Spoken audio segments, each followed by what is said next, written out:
राष्ट्र के प्रति यदि कृतज्ञता का भाव है, इस राष्ट्र को यदि ऊपर ले जाने का भाव है, तो संविधान का पालन करिए, पारिवारिक परंपराओं का पालन करिए, अपनी संस्कृति पर संकोच नहीं गर्व करिए, और उन सारे महापुरुषों, उन सारे पूर्वजों के प्रति नमन का भाव रखिए जिन्होंने हमें इतनी सुंदर संस्कृति, इतने सुंदर मूल्य, इतने सुंदर ग्रंथ, जिनको अगर पढ़ लीजिए तो जीवन सफल हो जाए।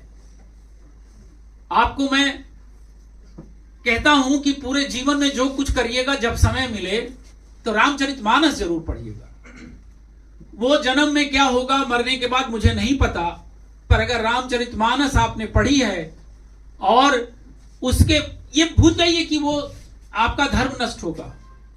धर्मनिरपेक्षता की डेफिनेशन किसी को नहीं पता। सुप्रीम कोर्ट के आर्डर में लिखा हुआ है कि वो सारे महापुरुष, चाहे वो किसी धर्म के हों, अगर उनके दिए हुए मूल्य, उनके दिए हुए शब्द हमारे समाज और मानवता की बेहतरी में काम आते हैं, तो उनका चिंतन, उनका मूल्य, उनको पढ़ना, उनको पढ़ाना, उनका कोट करना धर्मनिरपेक्षता की परिभाषा के परे। क्यों? क्योंकि राष्ट्र और समाज मानवता के उत्थान के लिए होते हैं। तो उसको जरूर पढ़िएगा। आपके परिवार और समाज में एक नई खुशहाली आएगी, ये मेरा दावा है। क्यों? क्योंकि जीवन कैसे चलाना चाहिए वो हम भूल इसलिए गए क्योंकि आज की डेट में हम केवल फिल्मी संस्कृति से संचालित हो रहे हैं, और वो फिल्मी संस्कृति से संचालित हो रहे हैं जिसका कि केवल उद्देश्य ही है अपनी संस्कृति को नष्ट करके एन केन प्रकारेण पैसा कमाना और अपनी दुकान चलाना।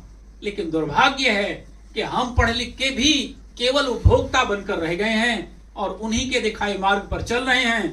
राष्ट्र के जो रियल हीरो हैं, जिन्होंने राष्ट्र को आगे बढ़ाने के लिए अपना सब कुछ न्यौछावर कर दिया है और आज भी न्यौछावर कर रहे हैं, वो सैनिक, वो डॉक्टर, वो इंजीनियर, वो आप जैसे समाजसेवी, और वो ना जाने ऐसे कितने हुआ, उन्हें हम नहीं याद करते हैं।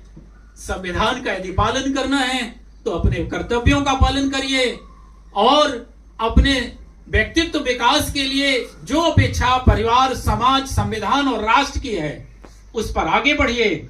आपको गर्व होगा कि यह वही भारत देश है जिसके हम नागरिक हैं, और आप सब अगर पॉजिटिव डायरेक्शन में चलेंगे, सकारात्मक मानसिकता के साथ चलेंगे, तभी यह राष्ट्र विकसित, सशक्त, समृद्ध और गौरवशाली भारत बनेगा। धन्यवाद।